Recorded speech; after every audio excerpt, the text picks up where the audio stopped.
Hi, I'm Sue and I'm going to talk you through the second set of instructions for the Hannah ruffle sleeve blouse. This set of instructions covers the finishing of the neckline and the hemming of the blouse. Firstly, just a quick reminder of a few things to take note of before you start making. Seam allowances are 1.5 centimetres unless advised otherwise, and in this set of instructions there is a point when you need to use a 1 centimetre seam.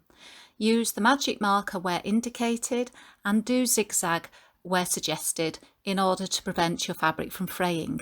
Please only use the 100% cotton thread supplied so that if you choose to garment dye your product on finishing, the thread will dye the same colour as the linen. You will be using the last two cut pieces from your kit, which is the front and the back facing. The front facing has got a single notch in the centre and a lower scoop, and the back facing has a double notch at the centre. As you did with the bodice front and back around the neckline, stay stitch the facing around the inner curve. So starting at the shoulder and finishing at the centre, stitch with a straight stitch just 5mm from the edge to help your fabric stay in place. Then to neaten, zigzag the outer curve of both pieces and the short edges, which will be the shoulder seam. Pin the two short edges together as shown in the second image, and then sew a 1.5 centimetre seam down the two short edges. Press these open with a 2-dot steam iron as is shown in the fourth image. Now with the right sides together, pin the facing to the bodice, matching the notches and the shoulder seams. Put a couple of pins in the shoulder seams to keep the seam allowances flat as you sew around. Pin all the way around the neck edge, lining up the two raw edges carefully.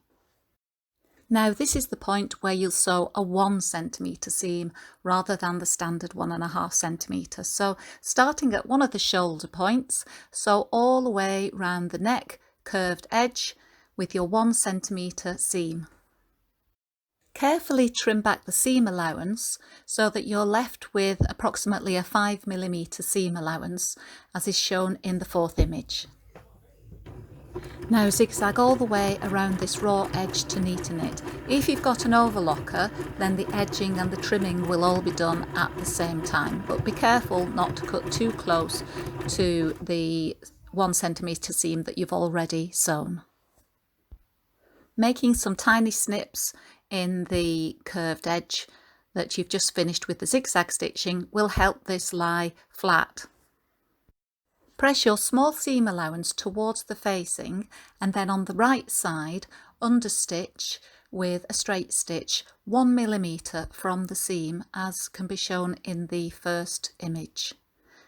You will be attaching that small seam allowance to the facing, so that when you now turn the facing to the inside and press with your 2-dot steam iron, you'll get a perfectly neat edge. Use a few pins to hold the facing flat against the bodice on the right side, and then using your tape and your magic marker, carefully mark dots around the neckline 3 centimetres from the edge. This will give you a guideline on which you're going to now top stitch all the way around the neck edge. I would suggest you start and finish on one of the shoulder seams. This top stitching should trap down and secure in place the facing against the bodice. So after you've done your dotted line, just make sure that this is the case, otherwise you may need to sew your top stitching a little bit closer to the edge, maybe 2.5 centimetres, but just make sure that it's even all the way around. Now you're up to the final part of making your Hannah blouse. Press to the wrong side 5mm all the way along the hem of the front and the back of the bodice.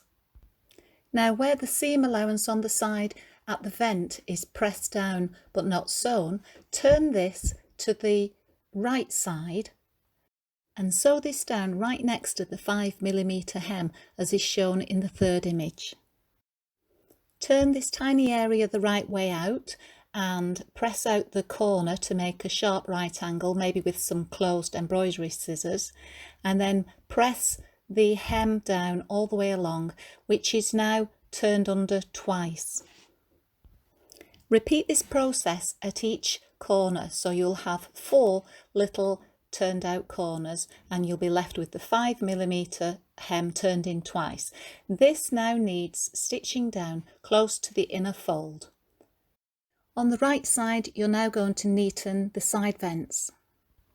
Top stitch the seam allowance in place 1 centimetre from the edge of the vent.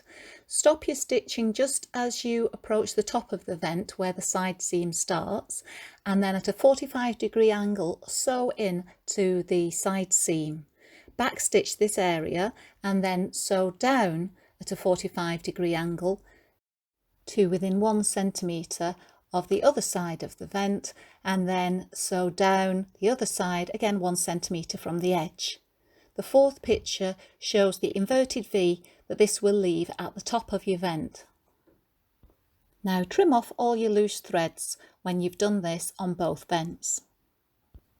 I would suggest on the Hannah blouse that you attach your care label to the side seam of the blouse to one of the seam allowances. So first of all, trim it to a rectangle, leaving a little area around the print, and zigzag the edges, then pin it onto one of the open seam allowances and straight stitch it into place.